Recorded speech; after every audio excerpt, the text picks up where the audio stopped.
So I'm going to get started, and I think more people will come in as we go. Can everybody hear me? Yes. Mm-hmm. Yes. Mm-hmm. Yeah, you sound good. Okay. So welcome everyone to the second Talks with Coach. And also we have today the Meta Garden Gallery that is opening here in Coach's Garden. And we have 5 artists. It's being curated by Maridori from the Visit Japan project. So we've got Maridori, we've got one woman, and one woman will be speaking today. And then we've got Linda Hollier, Elam Ganadian, and Shozo. So afterwards you can take a look at those artworks. And then today Coach is going to be talking about what happened to your fire. So Coach, for those of you who don't know, he's been doing these motivational talks, sort of TED Talk style, over in Horizon World, and we're happy to have him here in Spatial. And then thanks to everyone on the team, Cyrus, Linda, Visit Japan, which is Maridori and Kojima, and Coach. We'll be organizing more of these events, different types of similar events in future. And thanks to all of you who are coming. So on that note, Coach, take it away. All right.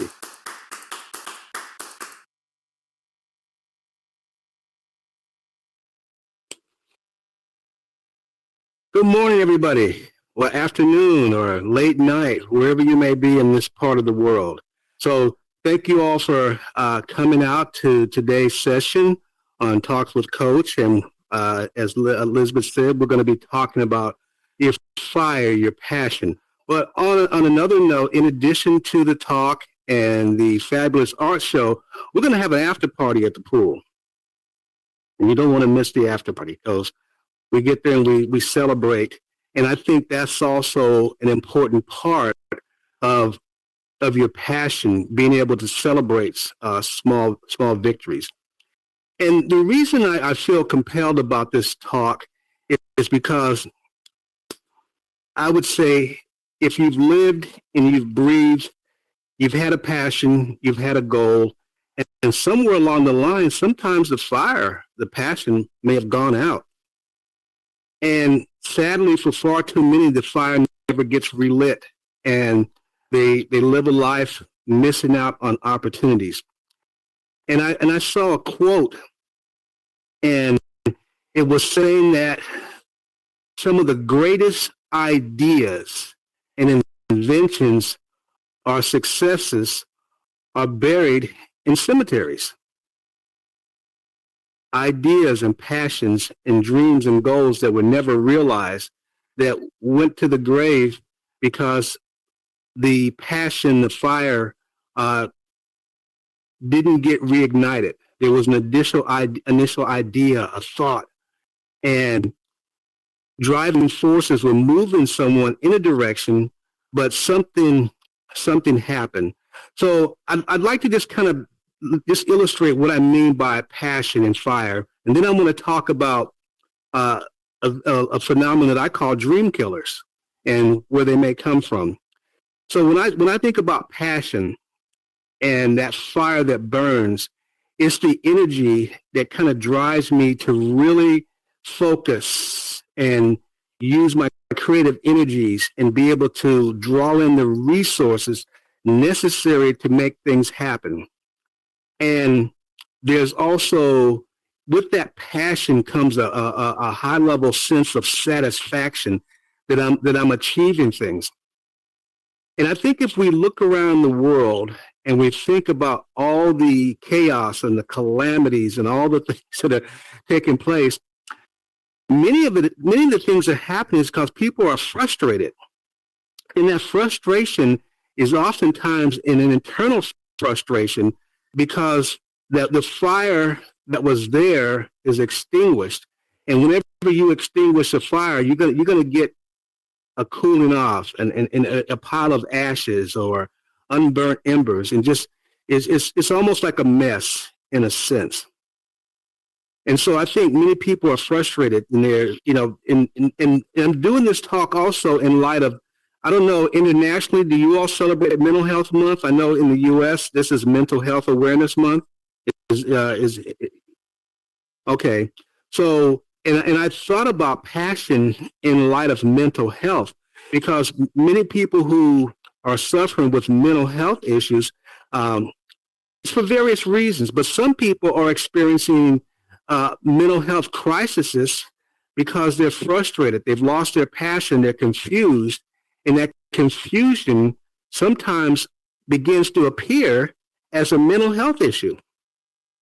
And actually, it's a lack of focus. And so from the outside, it looks erratic. It looks something's wrong, when actually somebody is just really trying to, or not trying to find that pace that drives them on. So when you lose your passion, you also lose a sense of awareness. And you might spend a lot of time trying to recreate that. And I was sharing with this morning, you know, I've met people in their 50s and 60s and 70s that are vibrant and excited about the next day because the passion is there. There's a goal, there's a dream. These people are driven, and it reflects not only in their mindset, but it reflects physically too. It reflects emotionally. It reflects conversationally, because you hear these people talk with an excitement about what's going on, what's next, what's happening in their lives, and how they feel about certain things. And the same struggles and past, and the same struggles and things that are bringing other people down is motivating these people who have passion and have that fire burning to continue to go forward and do things. And so that's what I want to, you know, that's the kind of fire I want. But there are certain things that kill our fire and kill our passion. And I'm going to use a story to illustrate this. And some of you might find this story very, you might even be familiar with this story, but I'm just going to use this as a story for illustration.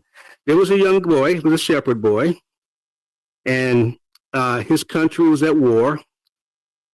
So he went to the village where the soldiers were to see what was going on, and he saw that there was a battle going on. So he asked the question, why isn't anybody joining this battle? And he was told, yeah, there's a big old giant on the other side, so we can't go over there. So his brothers told him, hey, why don't you go home? You're a little brat. Get out of here. Go home. But something inside this kid was beginning to burn. He felt he had a purpose. He had a passion. He had something that needed to be done. So he asked other people around there. So the reason I'm saying this, because sometimes you might have a dream, you might have a goal, you might have a focus, and sometimes it could be your family that kills your passion. I can't count the number of people that I've met that are in very successful careers that they hate because they wanted to do something else, but the parents said, nope, this is what you need to do. What you're thinking about is not going to make you any money. It's not going to give you the lifestyle that you want. It's not going to make you the person that you're meant to be. So as opposed to following their dreams and following their passions, they follow the dreams and goals of somebody else and live a miserable life until they eventually get burnt out. And then some are successful enough to go back and rekindle that passion and find themselves at a happy place and space. But sometimes they go through a period of regret, saying, if only I would have followed my passion, if only I would have followed my dreams. So sometimes people close to you can be a dream killer. Sometimes life circumstances, and trust me, life will give you a throat punch. You know, you're at a place and you have dreams and your goals, and something happens in life that just totally derails it. Are you all tracking with me? You all hear what I'm saying here about that? About life can sometimes get in the way of your dreams. And it could be a number of things. It could be health. It could be family. It could be a number of things that get in the way. And the passion and the fire dies out. But if it's truly, truly something that you're meant to do, there's going to always be a little burning inside, and you'll feel it. And that's how you know that it's a passion, because no matter what you do, you go back and you begin to think about that. And when you begin to think about that situation, you get a certain feeling, a certain tingly feeling, a certain warmth. And that's that fire trying to reignite. And sometimes you might think a dream is dead. You might think a dream is gone. And I call that death of a vision. You have this vision and it seems to die out. Now, I used to camp a lot, and I remember putting out a fire, a little campfire, and was getting ready to settle in for the night. And I looked, and the fire was still smoking. And I said, wait a minute. I put dirt on this thing. I put water on it. And I looked, and it was still smoking. So I said, well, I don't want to wake up and there's a fire. So I went over and I dug through the pile. And you know what I found? I found that there were burning embers still in that fire, and it was starting to reignite. And sometimes we think our passion, we think our dream, we think our goal has died on us. But somewhere in the middle of that pile, in that wetness and the crushing weight and the dirt and the sand, there's some embers that are still burning there. And that's how you begin to realize that this passion, this is something I really need to pay attention to. So it may have looked like it was dead on the surface, but inside, it's still there. It's still burning. There's still some passion there. And you got to go back and you got to rethink that. You got to relook at it again. Now, there are some things that are time sensitive. There are some goals, there are certain dreams and passions that have to be executed within a certain time frame, because they're made time sensitive things. And when that happens, you have to ask yourself, what do I do now with that passion? What do I do now with what I thought was that now can't be because of such and such a situation? And that becomes where it becomes crucially tough to make a decision. And this is where sometimes you can get so focused on what could have been that you fail to realize that what is possible now. Because sometimes a dead vision becomes seed for a bigger vision or for a new vision. And so your passion doesn't have to die. Your passion can be reborn. Your passion can be recaptured and created and moved on. Sometimes your passion may be something that is passed on to someone else. And you may see your vision resurrected someplace else with someone else. An idea you had that you're no longer able or capable of making happen is passed on to somebody else who had the fuel, but they didn't have the spark. And so it also takes a different mindset to see your passion or your dream resurrected someplace else.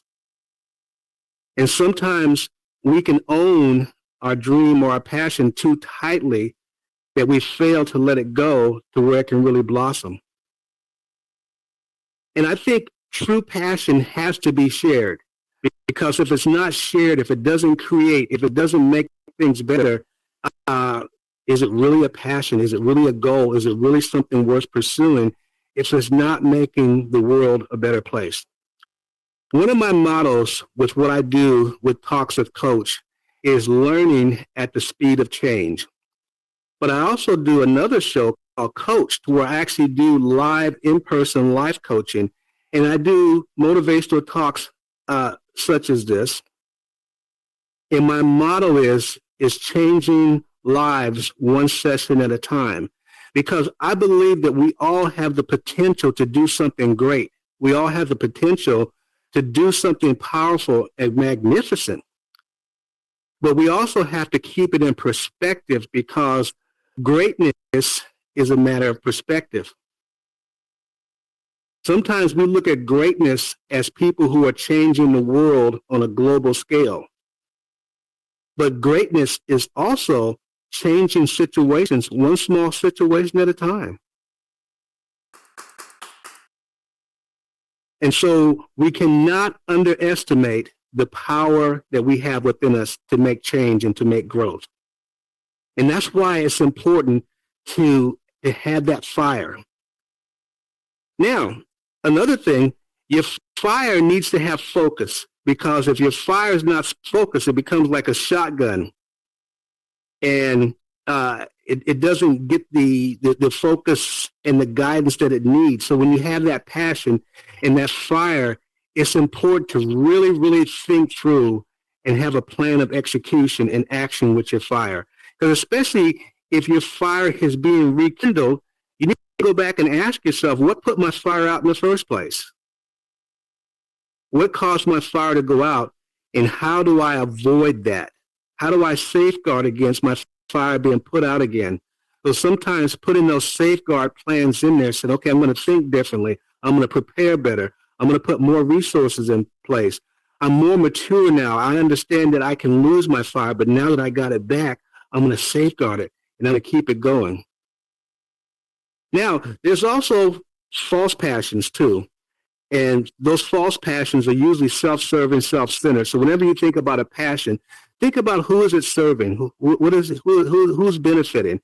If only you are benefiting from a passion, you need to ask yourself, what am I going to do with the benefit? Because my own personal belief is, and this is just me, I believe that everything I do needs to make people around me better. My personal belief and thought is that I want a person to be better having been around me than they were before they came around me. Which also serves another side of that, because I end up being better by helping someone else be better.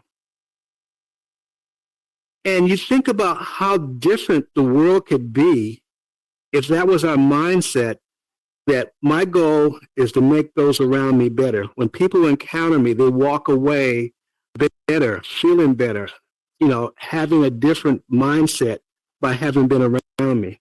But that also takes preparation. It also takes keeping my fire lit, my fire burning, so that I can be that light and illumination to those around me. So when I think about personal fire, it's going to be internal, but it also has to go external into the world to make a difference.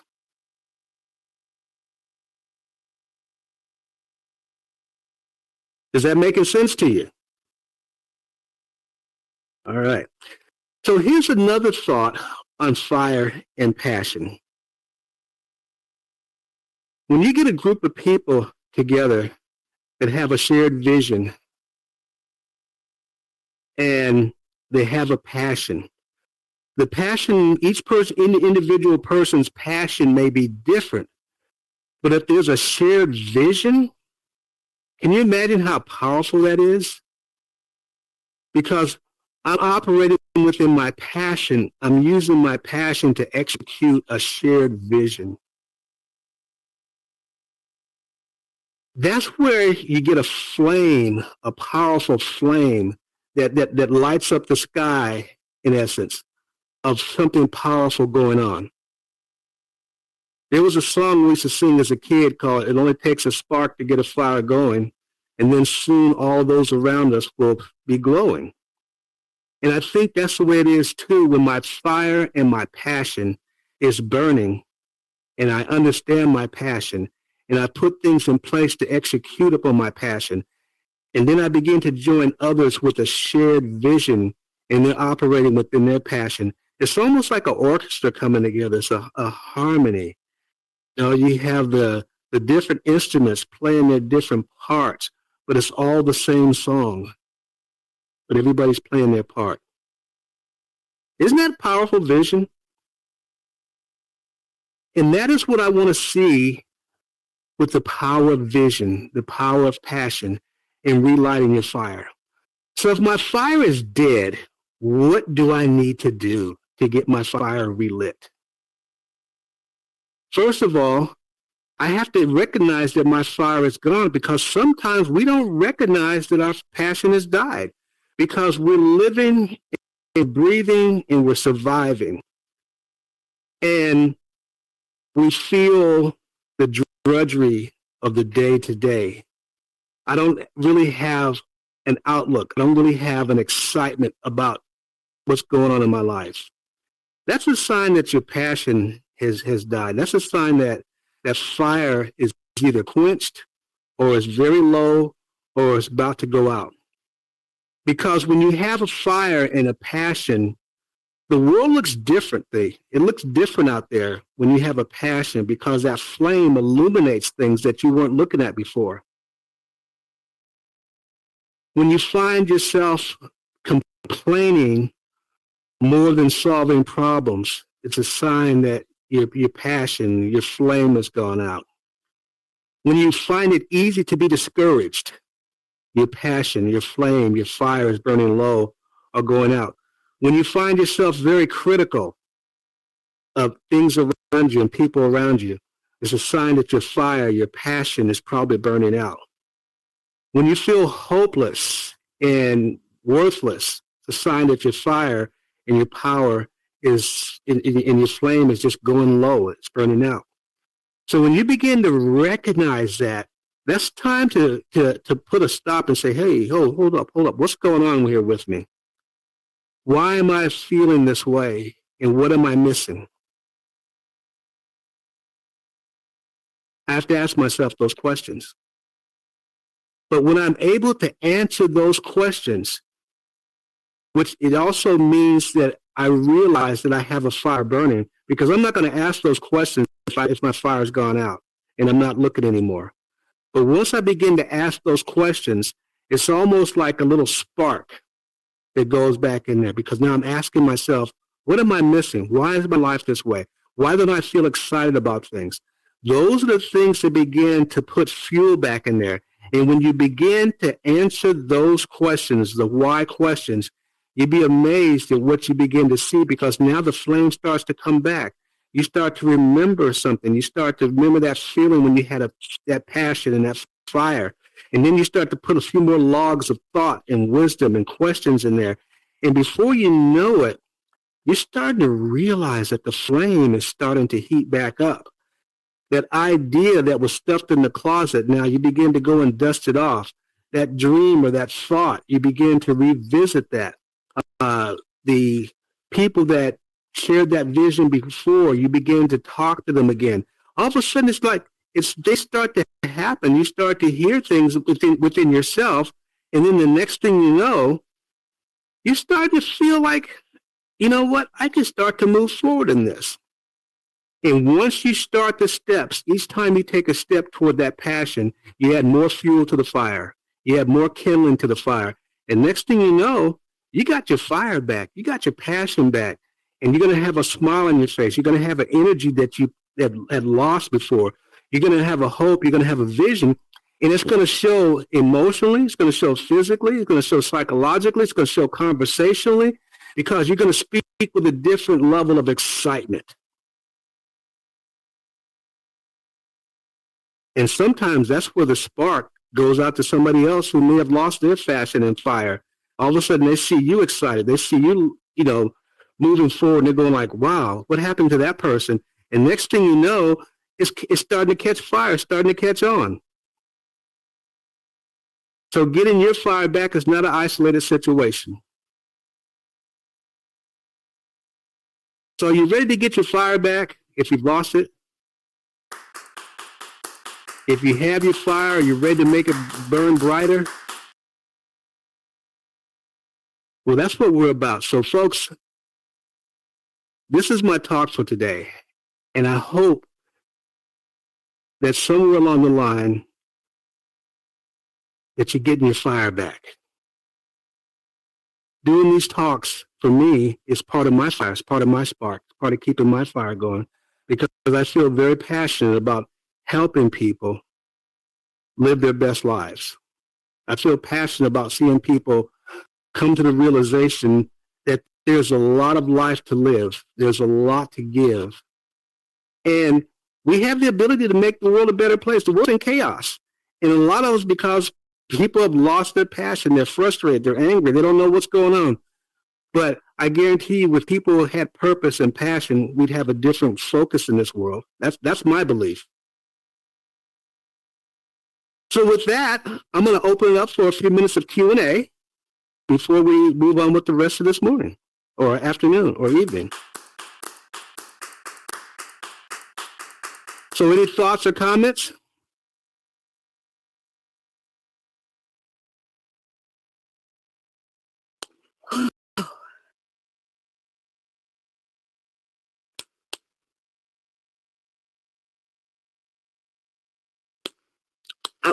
My comment is, I think you just explained my art.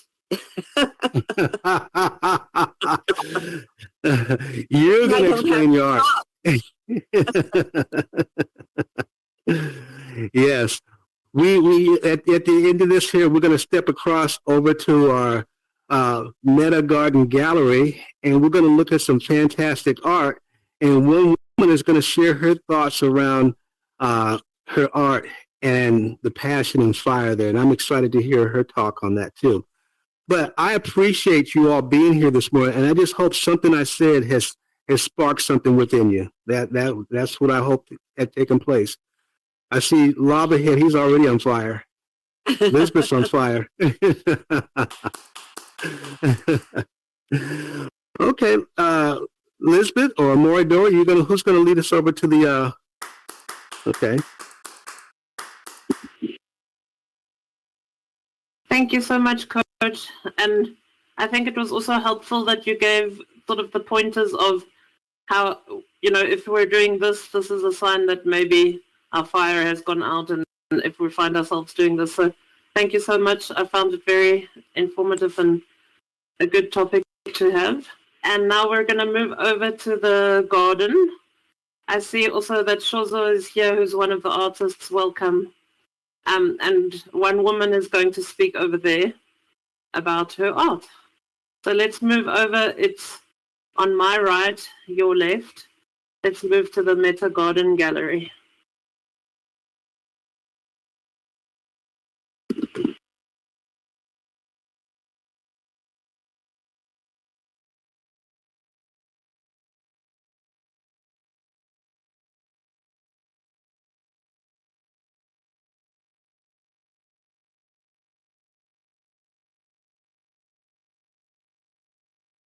So one woman, whenever you're ready, go ahead. Hey. Okay. Well, welcome everyone. Please take your time, look around at all of these beautiful pieces of artwork. I'm standing here in front of this stone, which is in front of my piece, which is called, ironically, Lost Hope. Second, let me get turned around here. Okay. When I said that Coach pretty much described my artwork, I wasn't being ironic or facetious. He did. I've been painting since before I started school. So probably I started painting when I was about 3 or 4 years old.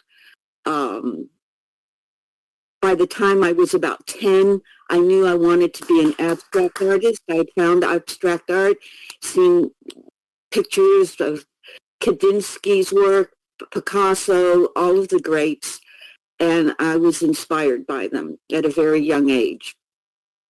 However, like so many of us, when it was time to start pursuing careers and moving forward into adult life, my options were go to college, become a teacher, then get married, have children, etc., etc.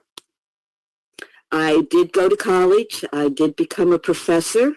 I taught English, which was considered in my family a most proper way to spend a female to spend her life, teaching English and creative writing. However, I didn't lose the fire. I didn't lose the passion for the art. The whole time, from the time I was 5, I have been painting, drawing, sketching, learning the techniques to become a fine artist. And no matter what else I was doing that, quote unquote, on the side. I didn't share my work with people. Even my friends that got art degrees did not realize how much work I was doing. So I kept it up. And in circumstances which should have destroyed all of my passion for everything, actually freed me by causing me to have to leave teaching at a very early age. The only thing I had to keep me going was my painting, my passion. And so that has kept me going for quite a while and has turned into not only something I do constantly all the time, but it's how I make my living now. It's what I always dreamed of doing, and circumstances that most people would consider killing your passion, killing your life, killing everything that you hoped for, actually freed me. And I got rid of so many things, just not only physical things, but emotional baggage. And here I am. I'm happy. I'm making my work, and I don't try to make it something that it's not supposed to be. I let each piece become its own spokesperson, its own passion. This particular piece, it's called Lost Passion, and the irony is that, and the coach really, really pointed this out beautifully, is that passion is actually never really lost. It may be put on the back burner. You may not be as aware of it and everything, but those embers, those buried embers are still there deep down inside. This particular piece, I did not start out to paint a picture called Lost Hope. That's not what I do. I started with a blank canvas. This is an actual physical piece in the physical world. It's dark grays, black, white, grays, painted on a large canvas. Then I took a couple pieces actually, of my mobile art that I printed out myself that was colored, and tore them and cut them, and then reapplied those on top of the painting. That's where the color is at. That's where all the color is at. Then I proceeded to continue to paint and ink over top of it. When I was about 3/4 of the way through the painting, I wish I could use my hands, but that center piece of red, almost like a flower bursting in open, and it dawned on me, that's passion. That's passion. And then I looked at the subtle blues and greens and yellows and kind of rust-colored oranges and the other reds. And they're moving out from the center. They're coming into the foreground. That is the lost passion. That is the passion that was buried. And it very subtly is coming to the foreground. It is going to cover and submerge all that gray bleakness that is the background. And that is hope reemerging. The lost hope is being refound. And I didn't intend to do it intentionally. This is just part of my own personal experience as a human being, being revealed not only to you, but to me through my painting. Now, the one thing I do want to point out is that this is abstract art. And in my mind, abstract art, when you're looking at it, I look at it I will interpret according to my life experiences, who I am at this point in time. And that changes over time. We're constantly growing, we're constantly changing and experiencing, and our passions grow and change with us. So when we look at something, we interpret it differently at different points in our life. I interpret this one way. Maura Doria is going to look at this. She's going to interpret it another way. XR and C is going to look at it and interpret it another way. Linda is going to look at it, interpret it another, because they're all unique human beings. We are one of a kind. We have things that are basically similar because we are human, but we are also unique individuals. So there is no right or wrong answer when you're looking at an abstract painting and making an interpretation. It's your passions, your feelings, your growth, who you are will be revealed. Some little part will be revealed to you by looking at an abstract painting and really looking at it, looking down through the layers, through the depths of it, because that's what this painting is. It's layers, it's depth. Each layer has meaning and brings something to the interpretation. And that's my passion. You're hearing it right now. This is my passion, or at least one of them. I have many passions. I have passions for people I love, and I'm not talking about lust. I'm talking about people I love and care for. I have passion for ideas, for things that are important to as human beings that I think we all share. Those are part of my passions. And all of this will be revealed in my work, and I can share these passions through my work with you. And I hope I haven't sounded too preachy. Any questions? Any questions? I'm a painter. I'm not a speechwriter. Thank you.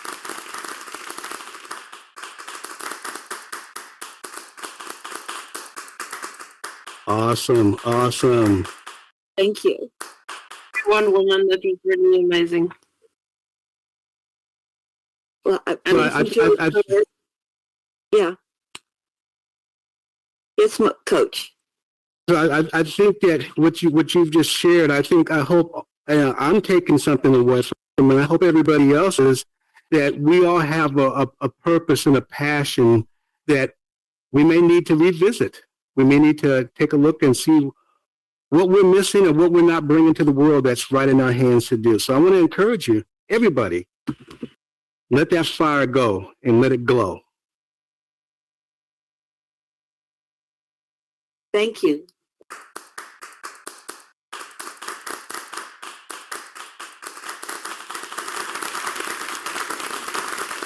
Is there anyone else who wants to ask any questions about the art or any comments or anything like that?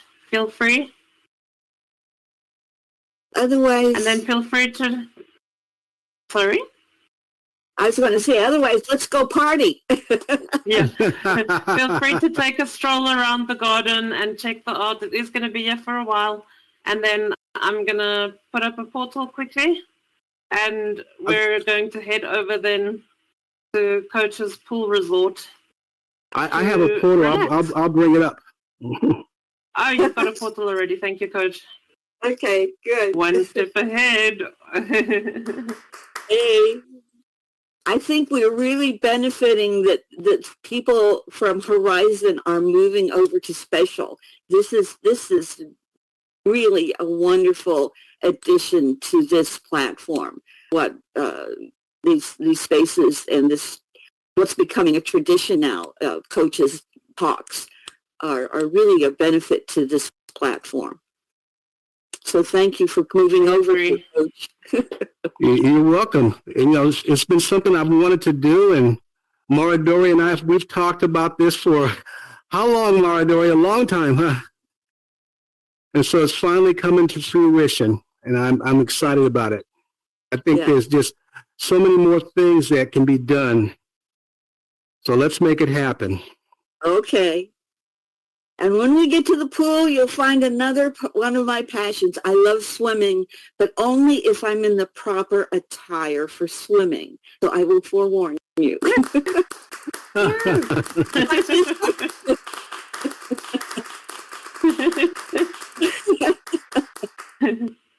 Anyway. So please look at Okay, so for those of you,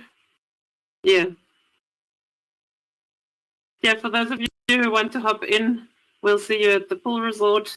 If we don't see you there, thank you so much for coming. Follow each other, like the space, and follow each other on the X as well, and then we can keep you informed of future events. Yes.